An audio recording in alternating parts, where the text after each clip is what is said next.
Russell Wilson is now the new quarterback for the Denver Broncos. Woo-wee! We're going to talk about it right after the bumper. Stay tuned.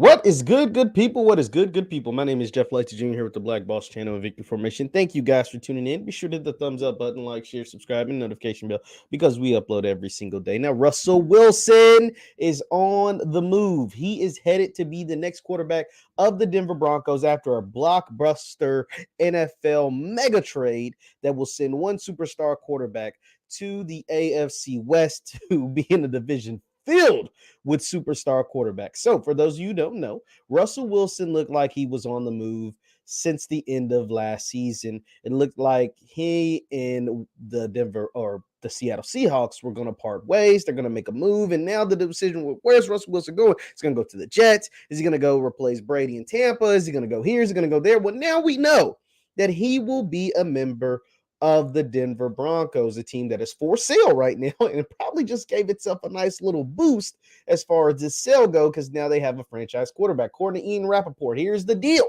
The story was broken by Adam Schefter, and the deal goes, the Broncos get Russell Wilson in a 4th-round pick. Seattle gets 2 first-round picks, 2 second-round picks, a 5th-round pick, Drew Lock, who, is what he is, defensive lineman named Shelby Harris, and an emerging tight end in Noah Fant. Now, for those of you watching at home, let me know in the comments. Let me know in the chat. Let me know in the comments. Who do you think won this trade? I can tell you who won the trade. The winner is the Broncos. And the reason why the Broncos are a winner, because yes, they gave away their emerging tight end, a young guy that I think would have really, really done well with Russell Wilson, but that's okay. You give away Drew Lock, he's been a bust. He's not, he is what he is. Shelby Harris had 6.5 sacks last year. He had, I think, 49 total tackles, 6.5 sacks.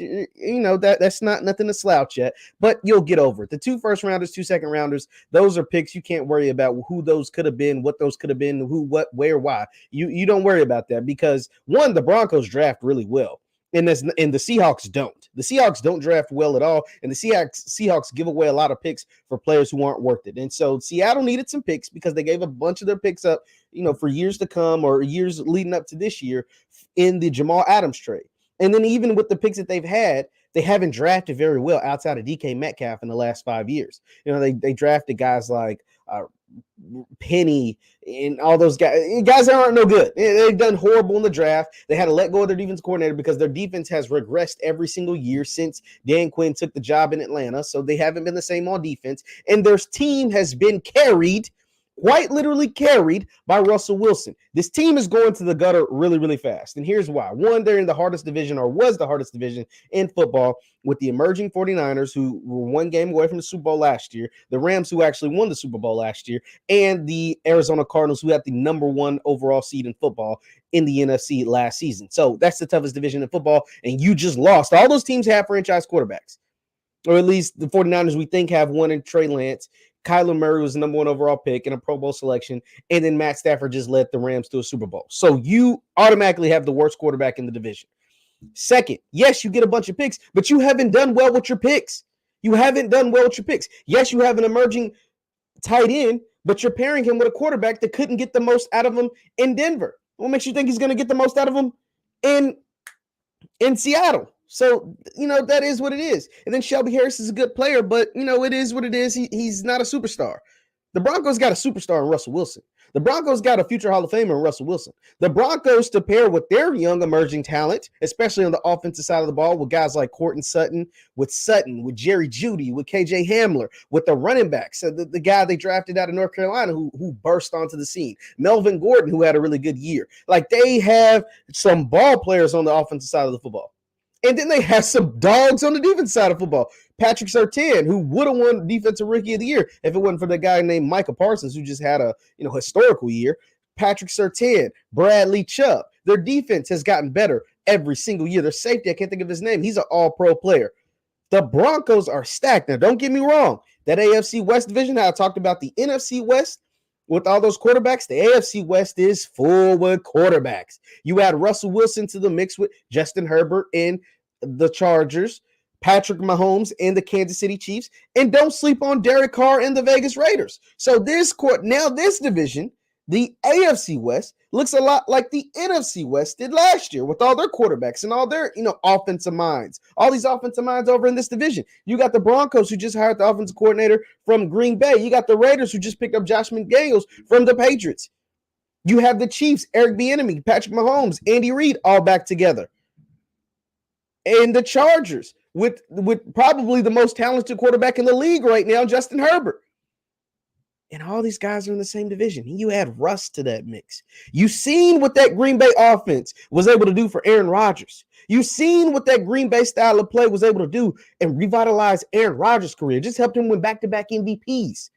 What do you think that same revitalization, that same style of play, that same offense with these weapons in Denver, is going to do for Russell Wilson? This kind of running game in Denver, it's going to do for Russell Wilson. This kind of defense in Denver is going to do for Russell Wilson. That man is going to have a field day with those weapons, that running game, that defense. The way Denver's been able to draft recently, they've hit these draft picks out of the park. Javonte Williams, I think is his name, the running back in Denver. Out of the park, home run draft pick. Patrick Surtain, home run draft pick. Bradley Chubb, really good. If he's not hurt, home run draft pick. Come on. Jerry Jeudy with a lack of quarterback is a really good draft pick. KJ Hamler with a lack of a quarterback, really good draft pick. And all you had to do was give away some picks. You saw what Les Snead, the GM of the Rams, who traded away a bunch of picks for Jalen Ramsey, traded away a bunch of picks for Matthew Stafford, traded away picks for Von Miller, signed big extensions for traded away a bunch of picks for Matthew Stafford, signed big extensions for Aaron Donald, signed extension to Jalen Ramsey. You know the shirt he wore as he was hanging out at the Super Bowl parade? What it said? It said, F those picks. F those picks. You hit on the draft picks that you have. You give up draft picks for superstar players. Because the thing is, you don't know what those picks are going to be. You don't know who those picks are going to be. You don't know if those picks are going to be Jalen Ramsey or going to be Jamarcus Russell. You don't know if those picks are going to be Aaron Donald or if they're going to be Dante Fowler. No disrespect, but it just is what it is. F those picks. I'm going with the sure thing, the Matthew Staffords of the world. I'm going with the sure thing, the Jalen Ramseys of the world. I'm going to lock up the sure things, the Aaron Donalds of the world. I'm going to go out and trade for the sure thing, the Von Millers of the world, and go out and win a freaking Super Bowl. And that is what the Broncos are attempting to do. Shout out to the Broncos. Shout out to John Elway and the rest of those guys, the Broncos. I don't like that y'all pulled up to my man, Brian Flores, meeting allegedly drunk. But this move right here is a major, major move, and it just might win you a Super Bowl. You've been looking for your replacement for Peyton Manning since he walked out the door. You thought it was Paxton Lynch. You thought it was Brock Osweiler. You thought it was Drew Lock. You knew it wasn't Teddy, but you patched Teddy in there too, Teddy Bridgewater. And now you got yourself Russell Wilson. Wow. Leave your thoughts in the comments. Leave your thoughts in the comments down below. This is a blockbuster mega trade. Once again, my name is JeffLightsJr. at the Black Boss Channel, Victor Formation. Thank you guys for tuning in. Be sure to hit the thumbs up button on your way out, and I will see you next time. Peace.